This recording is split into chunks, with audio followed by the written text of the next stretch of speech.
Hi, and welcome back. Today I'll be reading from chapter 34.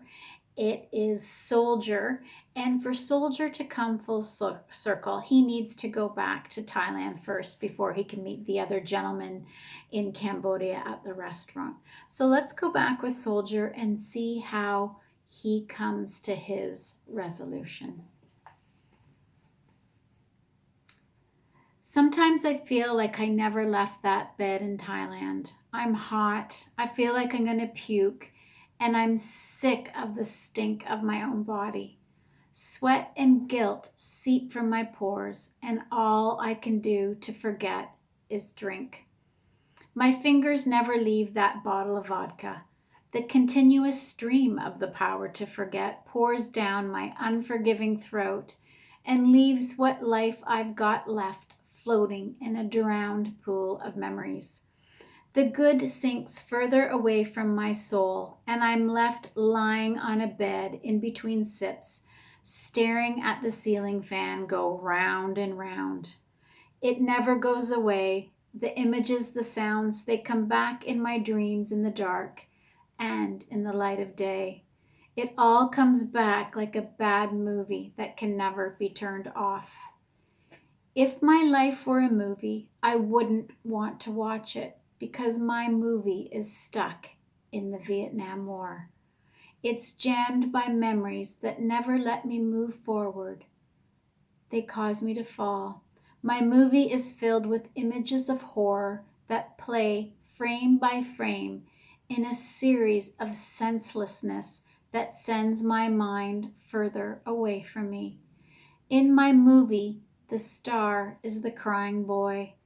In my movie, all of the faces of those who died in this war are also in it.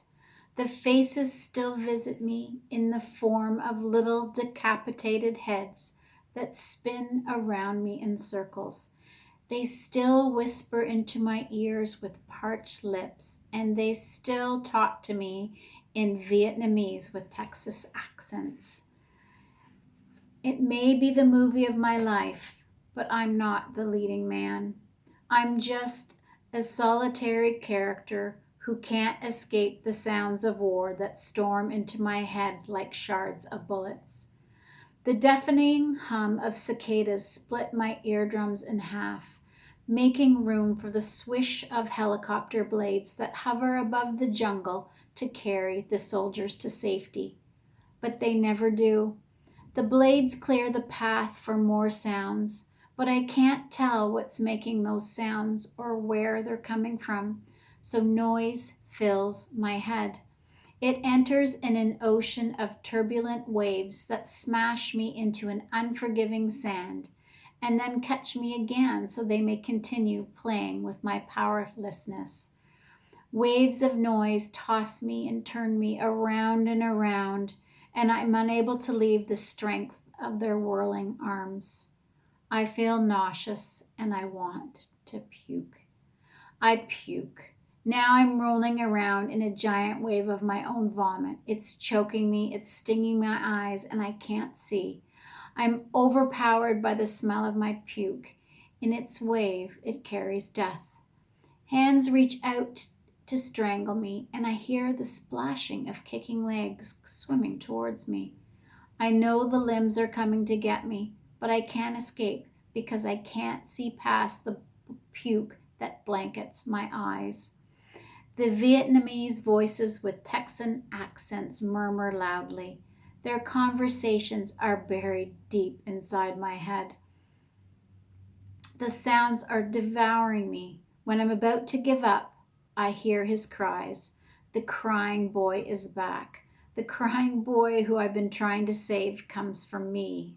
He extends his arms towards me and wipes the puke from my eyes.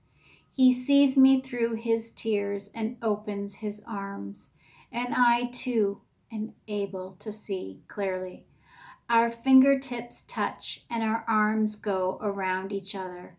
After our embrace, he holds my hand and takes me away from the heap of body parts that have collapsed from within my wave.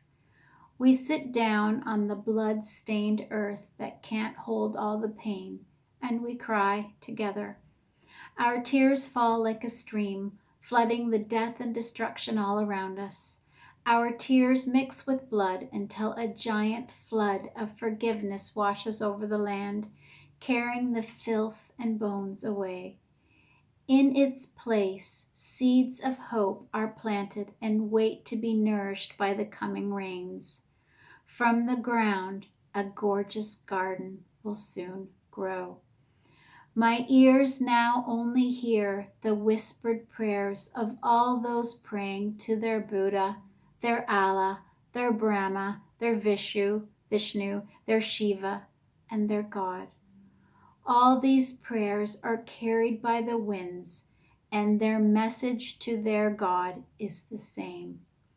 Please release me, my family, my friends, the world from suffering, and bring happiness to all.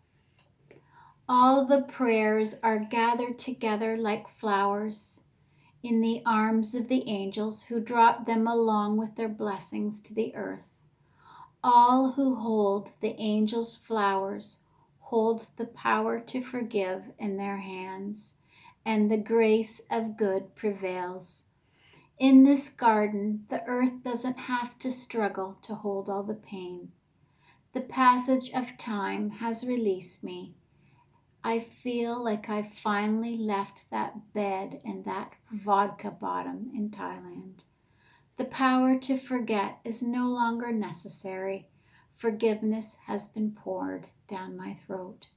My movie can finally be turned off.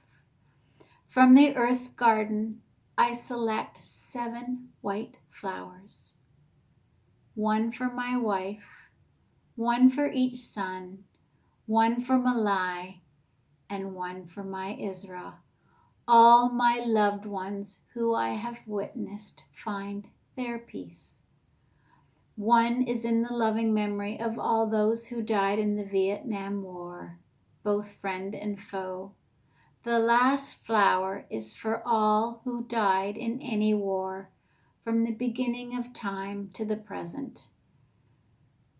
When I return, I will see Raven and Monk waiting for me over by a collection of small restaurants.